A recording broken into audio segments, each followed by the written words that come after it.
Looking for a place to shine? Are you ready? Want Georgians' eyes on you? So let's go. Good Morning Georgia is here. Start your day the Georgia way. Want attention for your brand? Broadcast today only on Good Morning Georgia.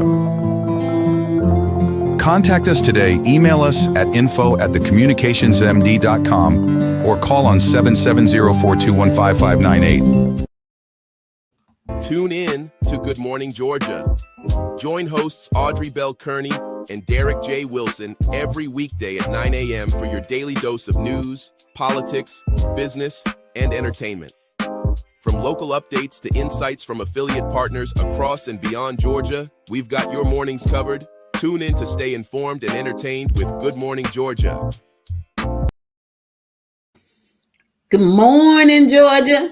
Good morning, good morning, good morning. I feel like my head is cut off. I was just about to say the same thing. Like, why are you sitting up so high? I mean, you're not supposed to have a whole lot of room above your head. Okay, there you go. All right. Now we cooking with fish. Tall today. Okay. All right. Listen, I understand. Add a couple more inches to your height. I get it.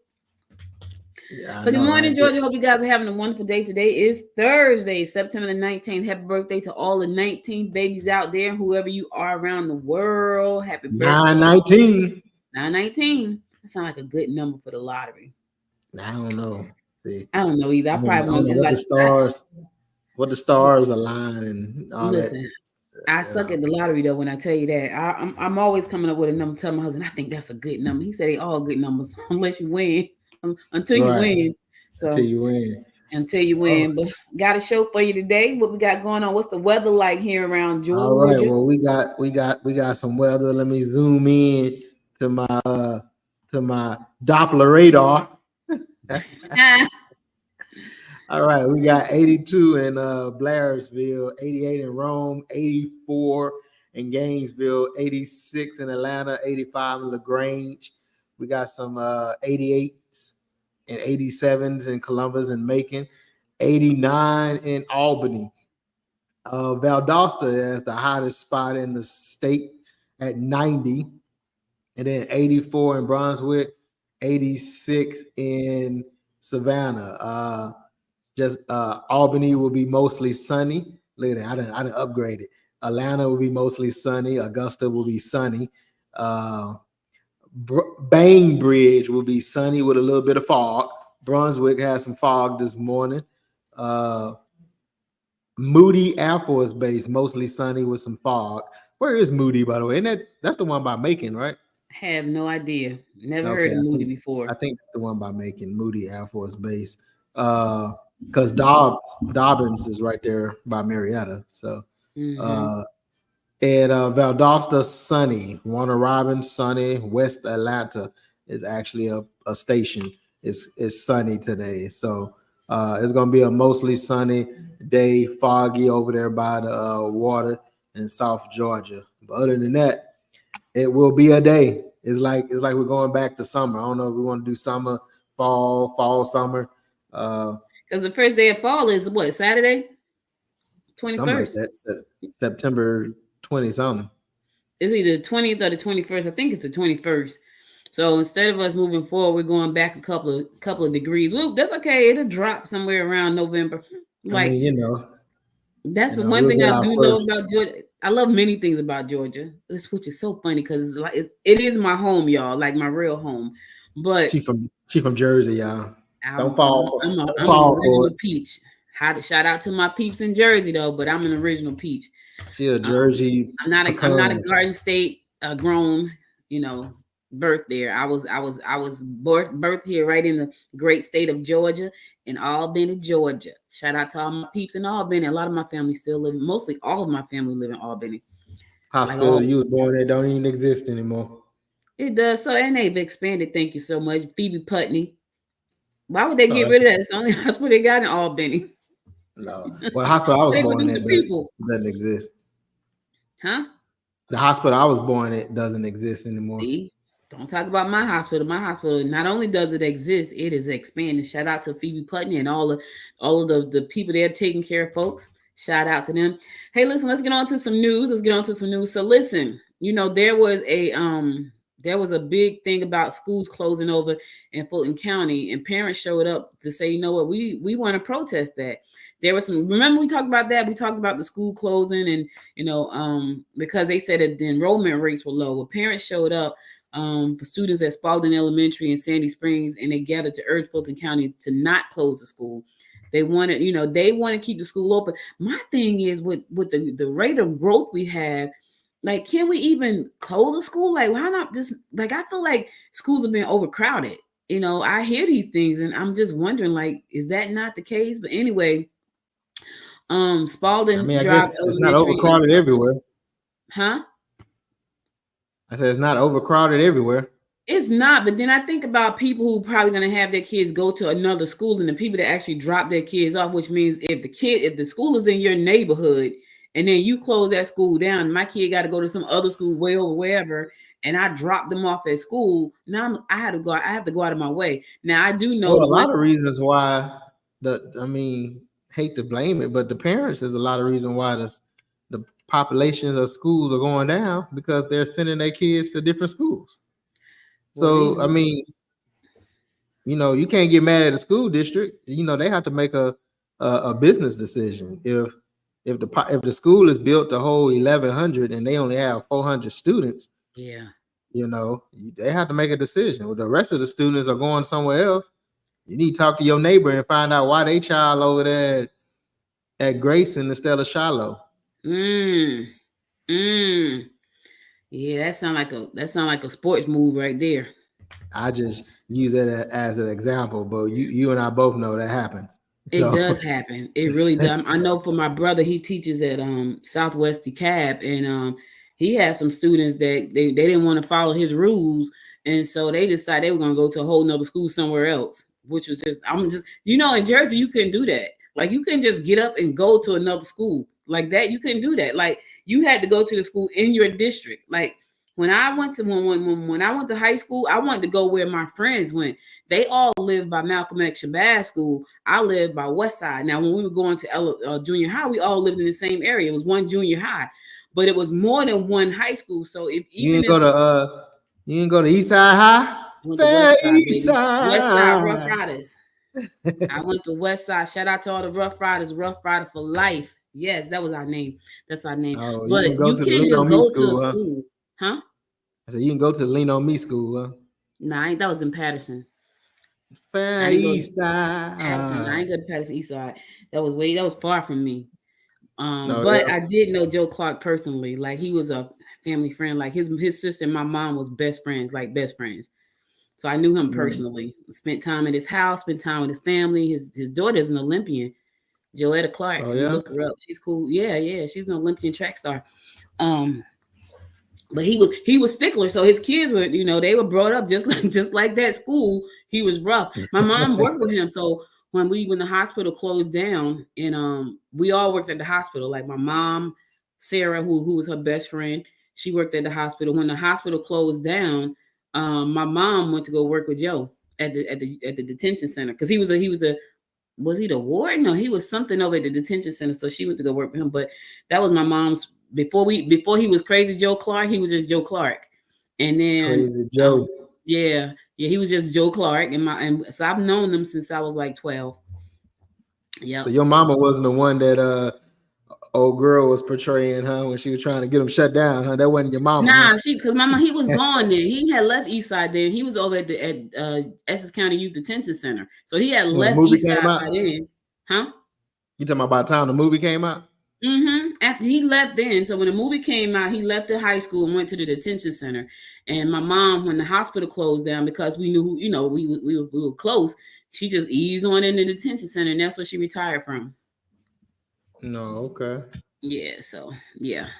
But anyway, the parents aren't happy, but like Derek said, that does make sense. If the school is built for 1,100, there's only 400 there. And I know for a fact that people will move their kids when it comes to sports. You can't do that in Jersey, though. In Georgia, you can. Like, I know people that go to Buford. Sports. I know kids that live in Grayson, they go to Buford. I'm like, that is a hike every morning, because there's no bus taking you from Grayson to Buford. your parents have to drive you or you're driving yourself. So yeah, you can't move around like that in Jersey, but you can do it down here. But you can't really get mad at this. I mean, you can get mad at the school for allowing it.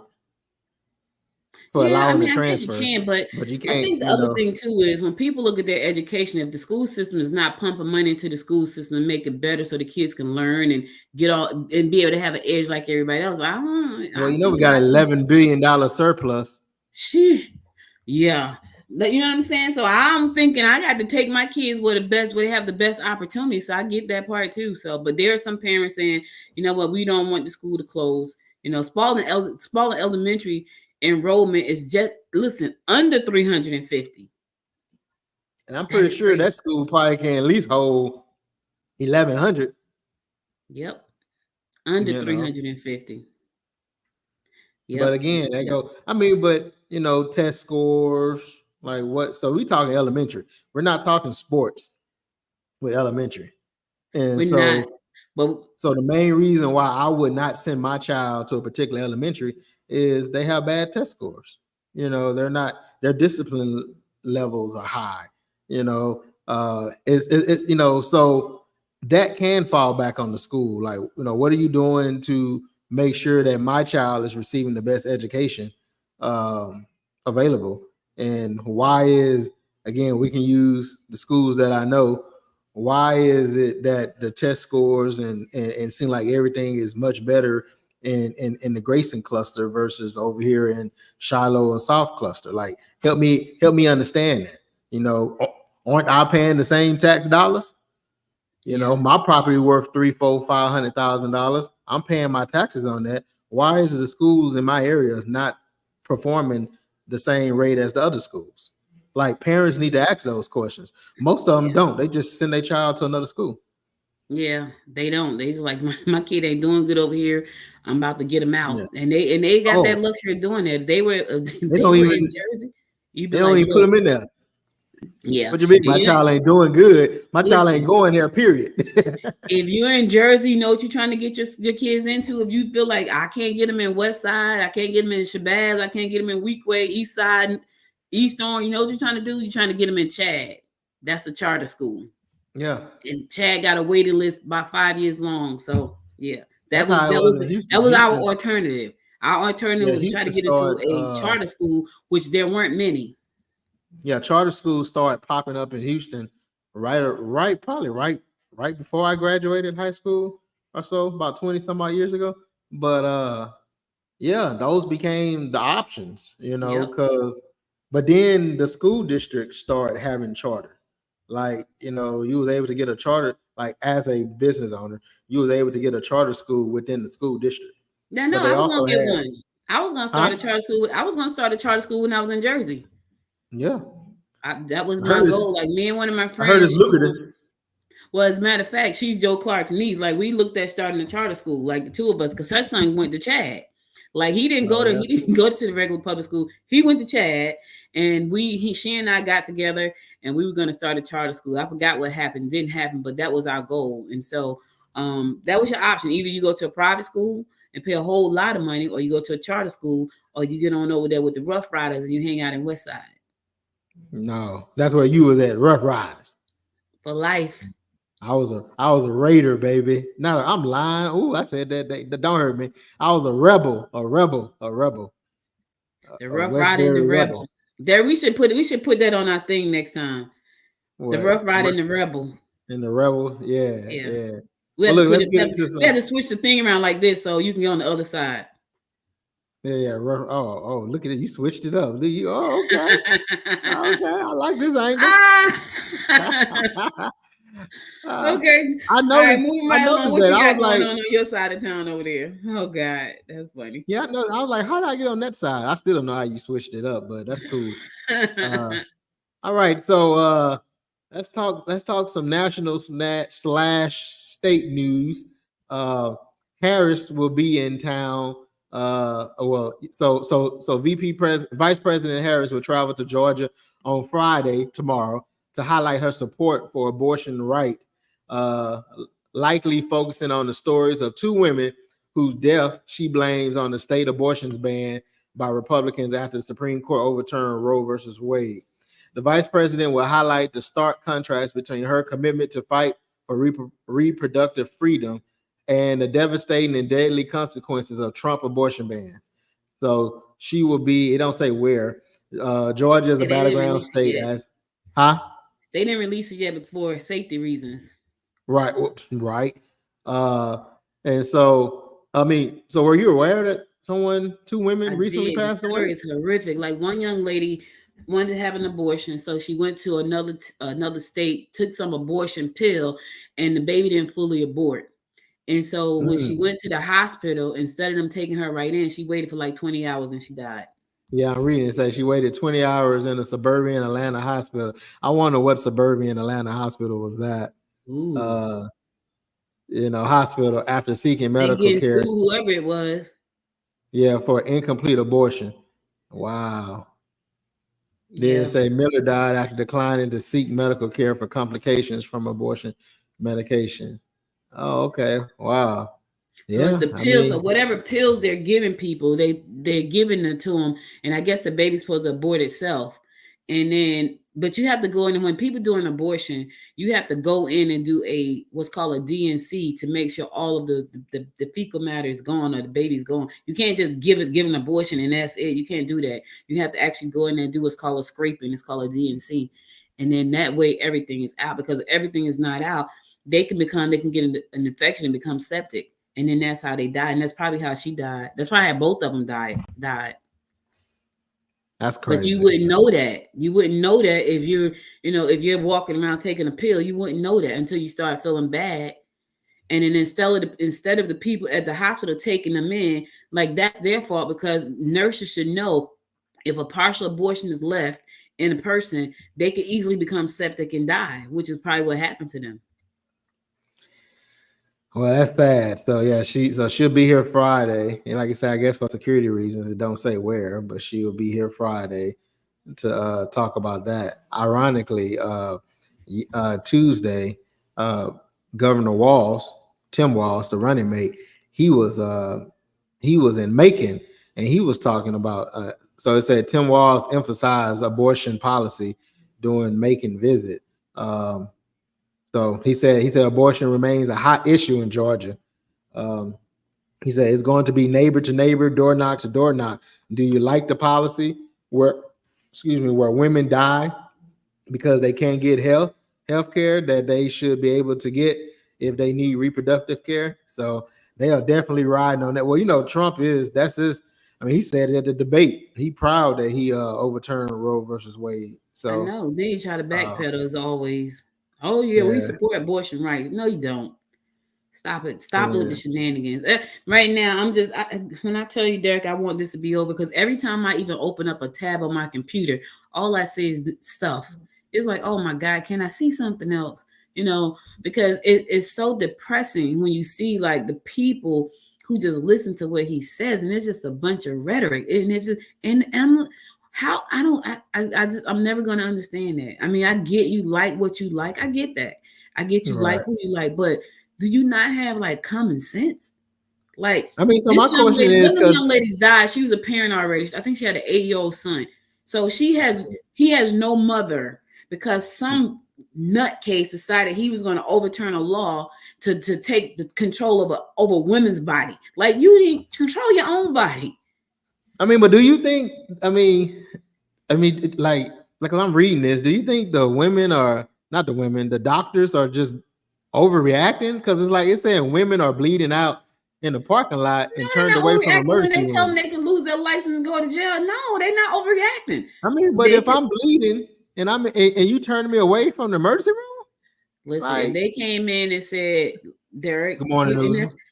If they came in and said, and I understand, if they came in and said, I had an abortion and I'm bleeding out, common sense say, well, help them, right?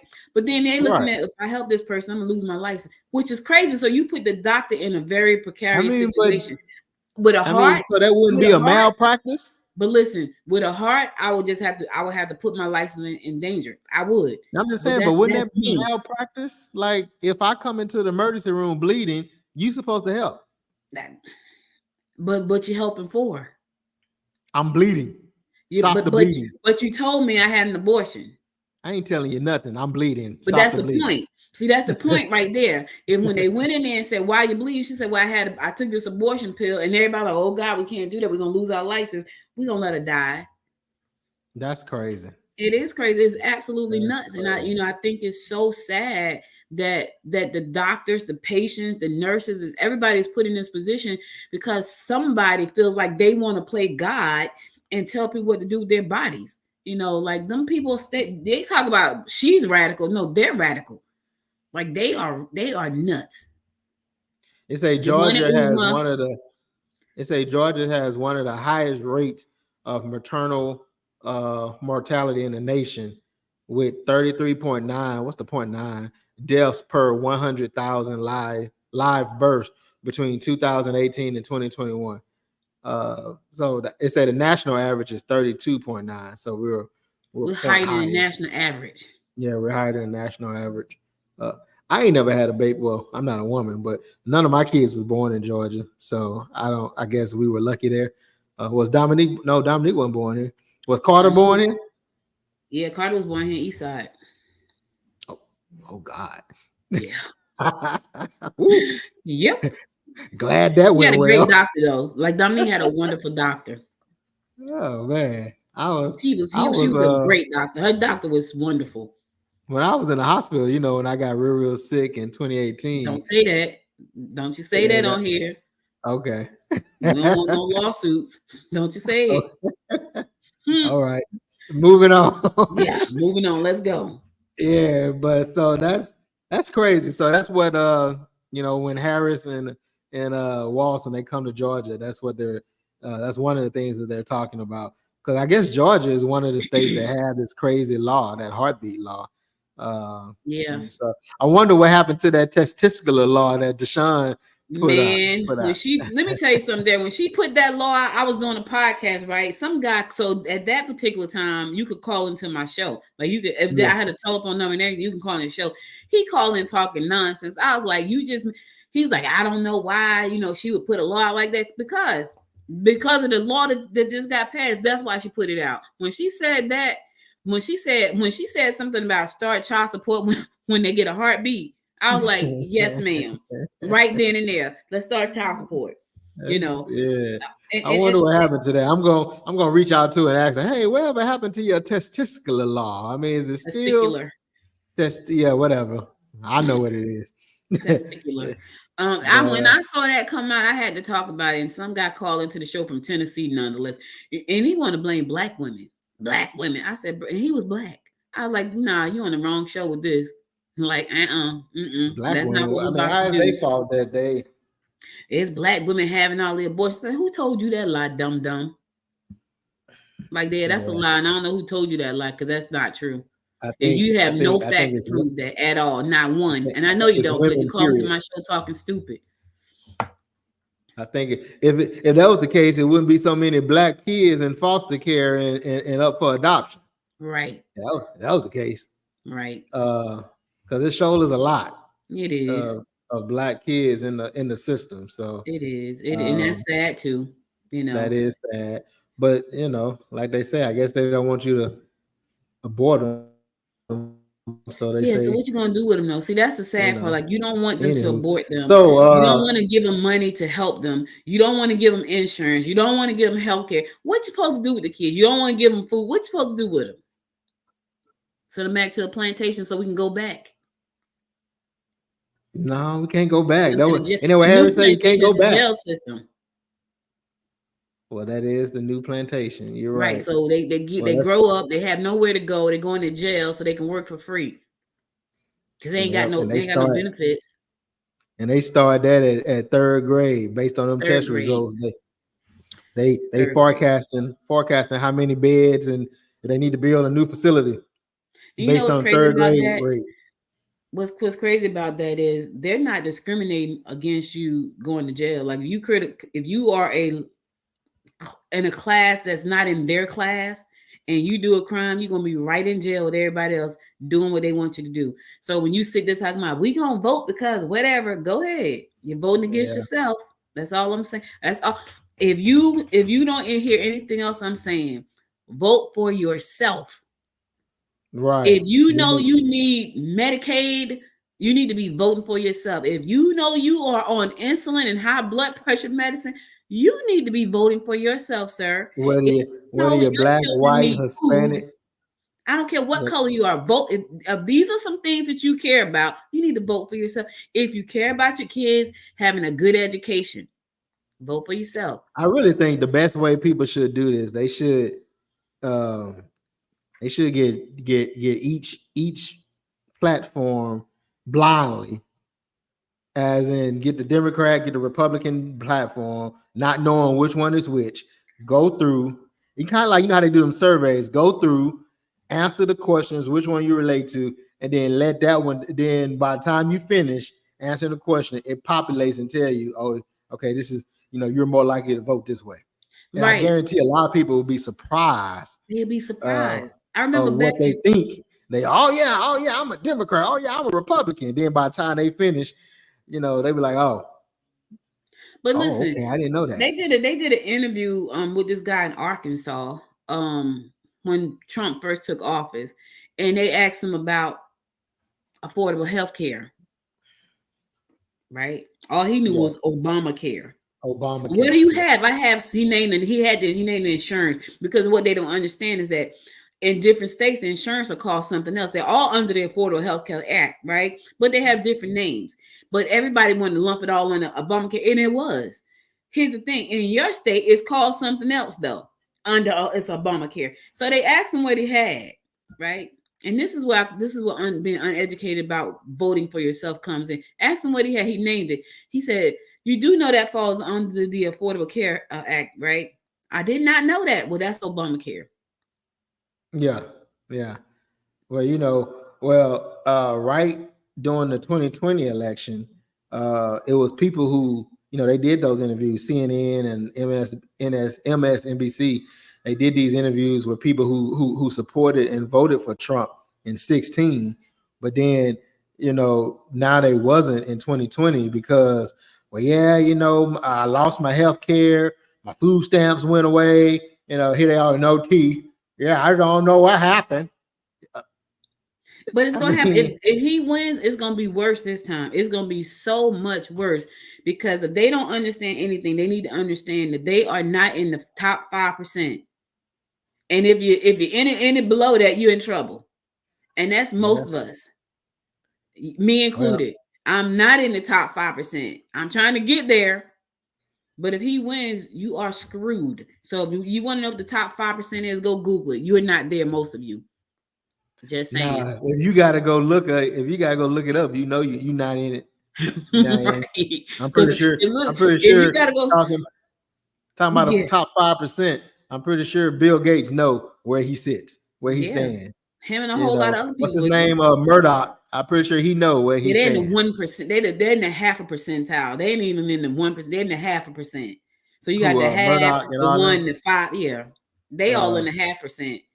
Those are the billionaires are the 0.5%. The millionaires are the multi-millionaires are the 1%, and then everybody under that is 5%. And then every 95% of us making 200, 300. Because I've seen people make $200,000 and still struggling. So you ain't in that top 5%. You probably screwed. Yeah. Well, you got money when you got, you can just slang it around like that. But anyway, let's move on to something else. Georgia Senator John Ossoff, he seeks more control over the postmaster. Yeah, so the mail has been tripping. Thank God. So Democrat U.S. Senate John Ossoff of Georgia said yesterday he wants Congress to have more control over selecting the U.S. Postmaster General after a mail service breakdown here in Georgia. Ossoff proposed Postmaster General Reform Act will require the U.S. Senate to confirm the president's appointment to the role, because that's not a cabinet position and it's not a judge.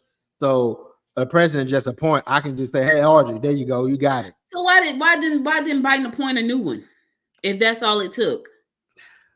Look, that's the kind of stuff that gets us in trouble. If all he had to do was to appoint a new one, why not just appoint a new one? It say Like, right that now the doesn't make position sense is to me. We appointed. already know Lovejoy is trying to screw the mail system, so why not get him out? Well, I it's bet not. you I never. guess it's not appointed by the president. It say right now the position is appointed by the U.S. Postal Service Board of Governors without confirmation from Congress. So I guess it's not president or else. The legislation would also allow postmaster generals to stay in office for a maximum of 2 5-year terms. The position currently has no term limits. Oh, you can be a postmaster forever, huh? The execution debacle of the U.S. Postal Service in Georgia has been a failure of leadership and a failure of management, and it has reflected the incompetent leadership and the incompetent management of the Postmaster General himself. Let me tell Allsop you ain't playing something. no games, isn't he? Let me, and I don't blame him. Let me tell you something, Derek. I mailed something off. I mailed off 3 things about 3 weeks ago, and I certified them. Right, cost me $56 to Atlanta. To Atlanta. To Atlanta. Right, and my husband like, why you spend $56? Because I need to make sure they get them. We just got one of the little green cards back day before yesterday. We still waiting for 2. This was about Wow. 3 weeks ago. And I said to him, see, this is why I did this, because I need to make sure that they get this. And we're still waiting for 2 of the cards. Desist to Atlanta. Well, I don't know why they waited so late. They should have been talking about this, or they should have been making moves on this earlier this year.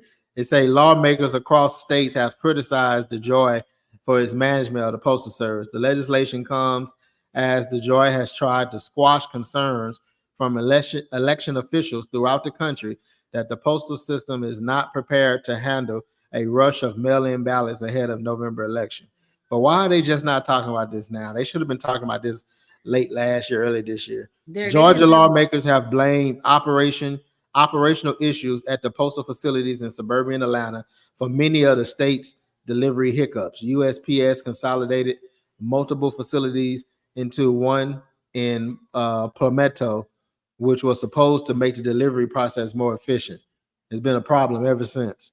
They say, but Georgia was ranked as the worst performing state in a postal service performance report for the second quarter of 2024 that tracked transit times for mail. Ossoff has regularly pressed DeJoy for updates on how he plans to improve the agency's operation, a concern that has only been echoed by a number of Georgia's Republican U.S. House members. Oh, it's bad, boy. It's bipartisan, huh? Because it's so, Derek, I'm telling you, I mailed the stuff off about 3 weeks ago. I got 1 card back day before yesterday. We're still waiting for 2 of the cards to come back. And I was like, you spent $56? No, I spent $56.60.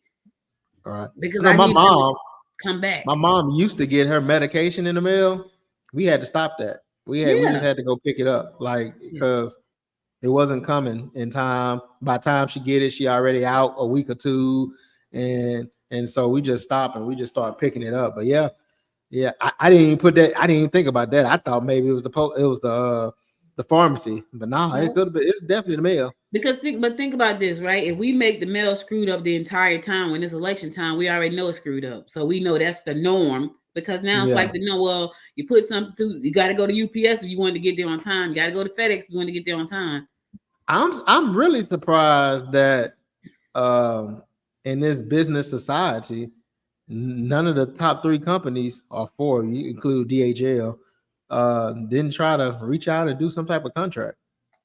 I'm waiting for Amazon. Amazon gonna do it. Yeah, you got Amazon, you got FedEx, UPS, DHL. I'm surprised none of them ain't reached out and say, "Look, we can do it better." Listen, if Amazon opening up a mail station, the USPS would lose money, because they people are used to getting their stuff on time, and when they don't, that's with any of them though. Yeah, I'm talking about Amazon, FedEx, and UPS. They, DHL is more international, but it's like, I'm surprised that none of them have presented a solution, because I know they sit back laughing. Well, they're laughing, but it's not their business model. And guess what? They're doing great, so they don't care about that. Like, that's not their business model. They're doing wonderfully, and people have learned. I'm not going to the post office. I'm just going over here and pay this. I could have went over there and said, "Hey, I'm gonna go to UPS and pay the money," because I know it's gonna get there. But it probably would have been less too. It was $56. I didn't know it was gonna cost that much. I thought it was like $4.95 plus whatever It was $56 for three things. You would have been better off going to a UPS, FedEx, and getting the tracking and know it would have been there. Yep, And then that's another thing that I don't like about the post office. Their tracking is not even really. It's not real tracking. No, because it said something like one said still sitting at a post office box. I'm like, a post office box? Like, what? It's crazy stuff. So anyway, we can talk all day long about the mail system because it sucks, and it's gonna suck at election time. So, all right, let's go to a song commercial, Derek, and then we'll come back and pick it up where we left off. Sounds good. All right, cool. Why do 70% of aspiring authors never publish their work? Because they don't have Bookpreneur. Whether you're dreaming of publishing your memoir, a children's book, or the next great novel, Bookpreneur is your go-to source. Our weekly newsletter and video show offer step-by-step guidance and insider tips to help you navigate the publishing world. Don't let your masterpiece stay hidden. Join the Bookpreneur community today and start turning pages into profit. Subscribe now at www.bookpreneur.com. It's fascinating how a magazine can capture the pulse of the world in just a few pages. I mean, think about it. Every issue is like a time capsule, a snapshot of what's happening right now. Heartland Georgia Magazine is the newly rebranded name for the former About Magazine's Gwinnett Snellville. We gather stories from every corner, from politics to pop culture, and it's all curated with intention. This magazine continues the legacy of connecting communities within Georgia, focusing on the vibrant life, culture, and businesses in the Heartland region. With an emphasis on local stories, business spotlights, community events, and lifestyle content, Heartland Georgia Magazine serves as a trusted resource for residents and visitors alike. Whether you're looking for insights into the best local dining, upcoming events, or features on influential community members, Heartland Georgia Magazine is your go-to publication for staying connected and informed about all that makes Georgia's Heartland region unique and thriving.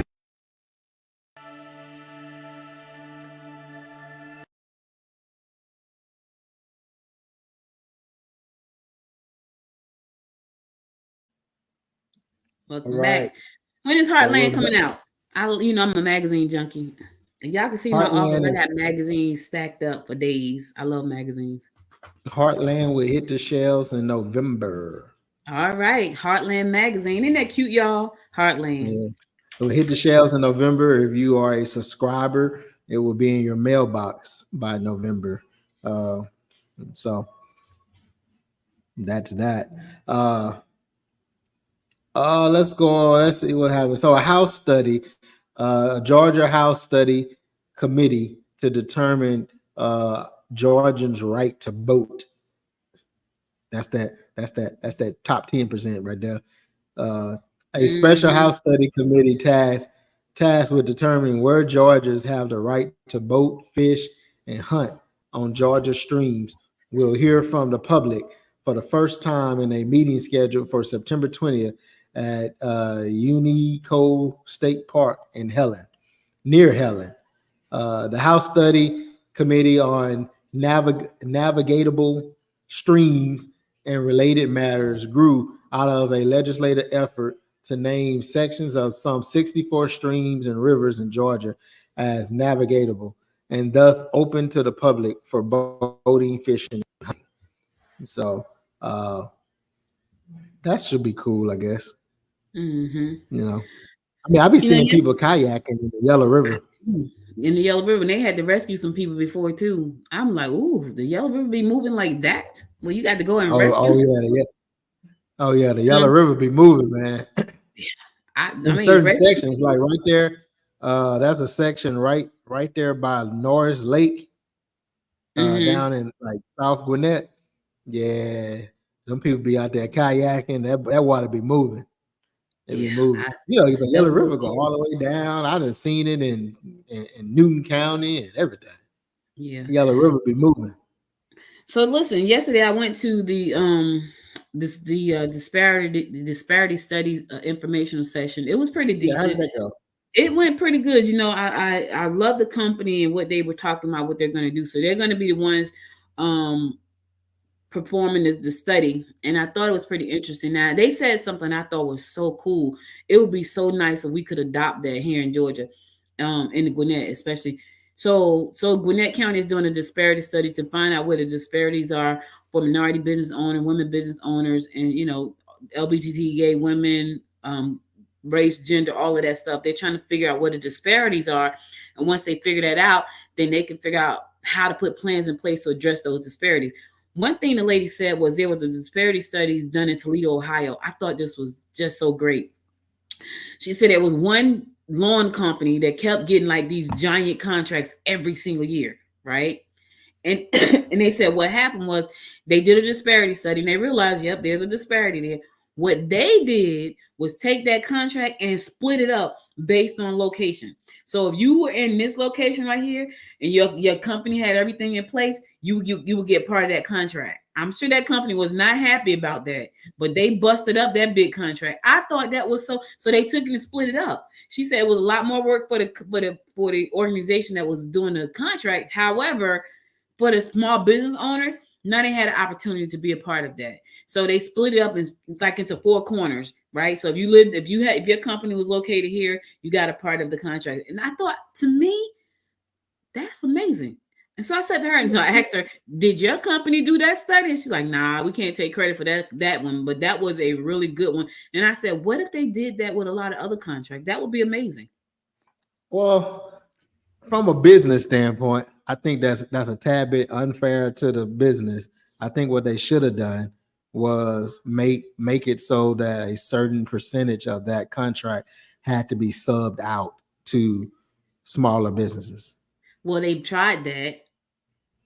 Well, you have to regulate it because you can't. It's like, you can't punish me for being a successful business. Right. Well, and she said they do that in Atlanta.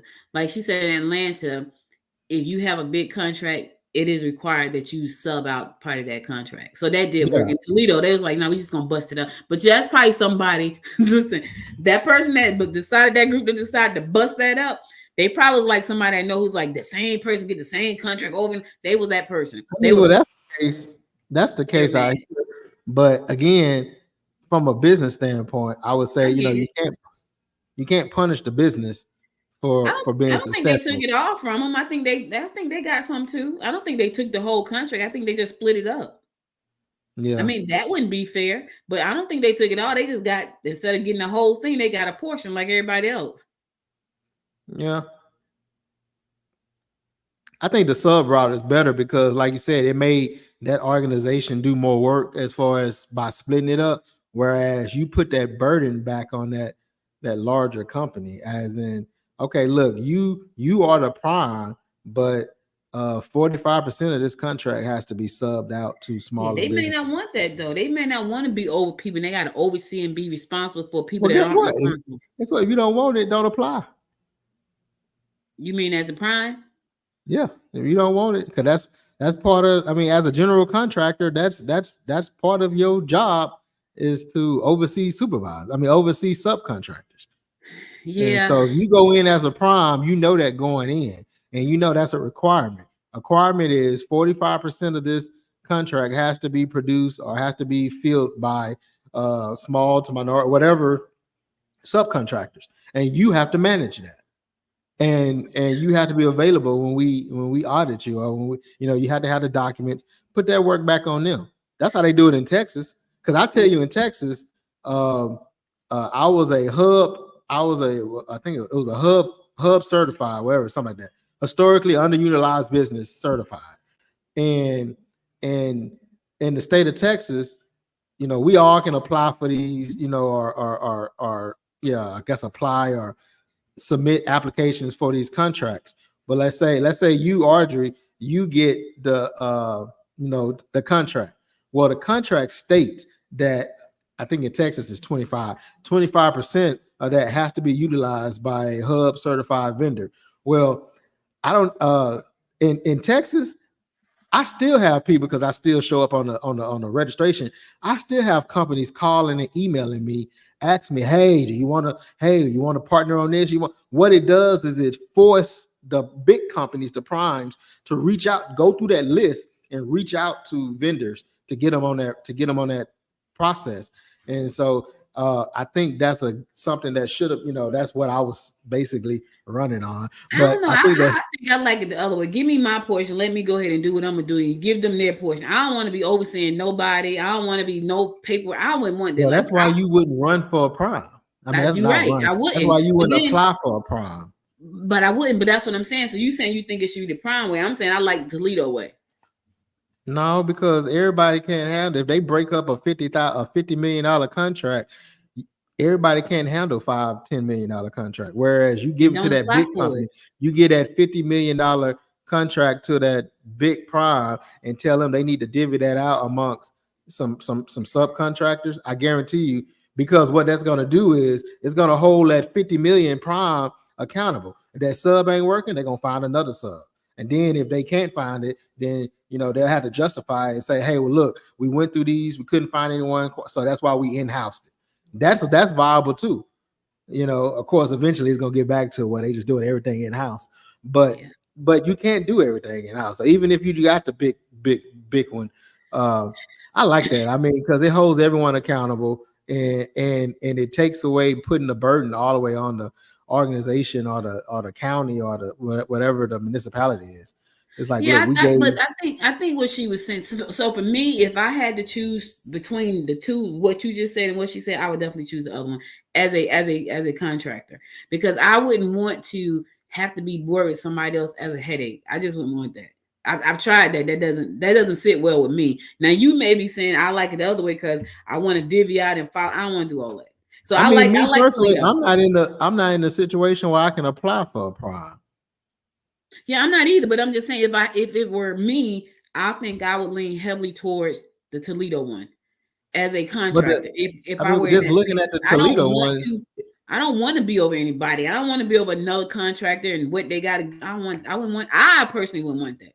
I get that, but I feel like the prime and the sub kind of levels the playing field, because if my only option is to apply for this contract, this 50 million contract. So either I got to apply for the 50 million or I don't apply. Well, I know I'm not capable of handling a $50 million contract. Whereas if it's set up as the way like they have it in Texas, if it's set up as in, hey, RG called me, hey, Derek, I'm applying for this $50 million contract. I see that you can do this. Do you think you can handle 2.5 million if we put you on as one of our subs? Oh, I can definitely work with that one. Okay, yeah, thank you. Now I know that I got your support because you reached out to me, or vice versa. I can reach out to you because I'm on the list. Hey, Audrey, I see that you going to apply for this, or have you considered applying for this $50 million contract? I'm Hub certified. I would love to come on as being one of your subcontractors. I can easily handle a 2.5. I can't do the 50, but I can definitely help you out on a 2.5. I mean, the success can go both ways. Like, I feel like it can go both ways. Like, it can go that way, it can go Toledo way. Toledo is working. I like that way. You like this way, I like that way. So tomatoes. It is what it is. But I thought it was pretty interesting. So that was one of the things. And so my question was, when you've done these studies, how many of them have been successful when they were brought back to the municipalities or the organizations that contracted you for them? She started laughing. She's like, well, I mean, if people followed our suggestions, they would probably be, successful. She said, but people kind of do them for political reasons. And, some people do them for, just to say they did it. And she said, but the people who have actually followed what we've said to do and took our recommendations seriously, their programs are working well. Now, but if you could have seen her face, it was like, we just making money doing a one whole year. We making money for most of these companies. She said, we have gone back 5 years later because they ordered a new one and they have never implemented the first part. So it's going to be interesting. I think it's going to be, I'm going to participate as much as I can to provide any information from our chamber. She told me to share with anybody else. I shared it with you. Yeah, so it was interesting. I thought it was pretty interesting. I don't do nothing after 5 p.m. Okay, listen, she told me to share, and I've shared some of the information. I sent it out to the group, but I shared, and I will share it again with you. Yes, You I know, will my share. personal time starts at 5 p.m. My Yeah, baby had a game yesterday and they won. They homecoming game. Hey, good. That yeah. listen. I ain't mad at you. Family is important. Shut it down at I 5 mean, o'clock. I understand. that's what I was told. I was told I need to, my family supposed to come first. I shouldn't be in any predicaments that I so happen to be in. We're dealing with my family, so I listen. that's what I I'm ain't mad starting at to you. do. That Family listen. first. I understand. You know, God, family, and football. I get it. Trust. Yeah, and All right, so it just listen. so happened that everything that if you want a photo op takes place after 5 p.m. I don't have time for it. If it can't happen during the workday, I ain't interested. It's all right. You got to do family first. God, family, football, and everything else. Hey, Gwinnett Sheriff expands a program to help inmates with job training and resources. Sheriff Kebo Tell of Gwinnett County is expanding the reentry program, the reentry intervention program, which is called GRIP. I like that name, GRIP, to provide incarcerated individuals with job trainings and resources in an effort to reduce repeat offenses. Like they are trying to reduce recidivism, and this is one of the ways he's doing it. Sheriff Taylor believes that most people who serve time will prefer to not to return. If they got jobs and opportunities, it decreases the likelihood of them returning, which is true. And I think that's one of the biggest things when people come out of jail, like they don't have places to stay. Sometimes they don't have, they have a record. They're trying to figure out how to get a job. Right now, jobs paying $15 an hour just aren't cutting. Like they're not cutting the fluff because everything is so expensive. So, and then you got all this extra baggage when you come out that's attached to you. And so you got a $15 job, and you're trying to figure out how to pay rent and make sure it's a lot. But anyway, the program, which offers trainings in fields like landscaping, which we just talked about, pet handling, is set to more than triple its capacity, now accommodating up to 230 inmates. Participants also receive housing assistance, making them more employable upon release.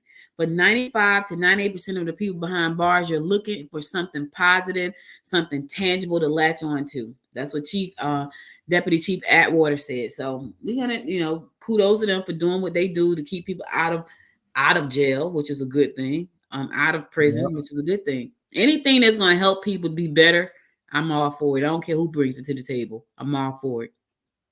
All right, Dad, we got 3 minutes. We want to go to our inspiration for the day. Go to the last commercials and then come back and do the inspiration for the day. Yeah, well, hold on. I want to talk about this. Georgia students planning walkouts to demand tougher gun safety measures.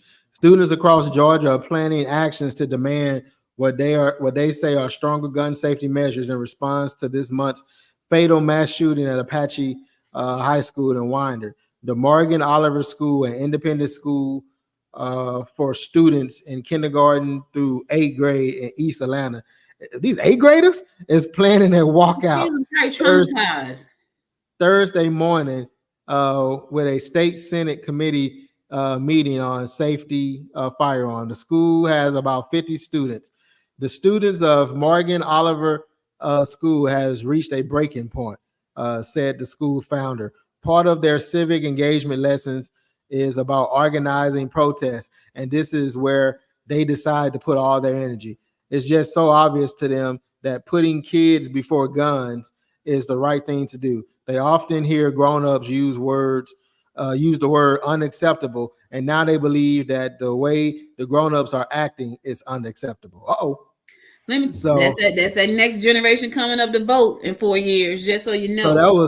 So they doing that today. Well, on tomorrow, a walkout is being planned by Georgia Youth Justice Coalition and March for Our Lives, an organization founded in the wake of the 2018 shooting at Marjorie Stoneman Douglas High School in Parkland that killed 17 people.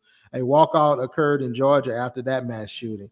So students joining Friday's walkout are supporting it are asked to wear black. Suggest slogans for Friday walkout include prayers aren't enough, our blood is on your hands, protect kids, not guns, and justice for Winder.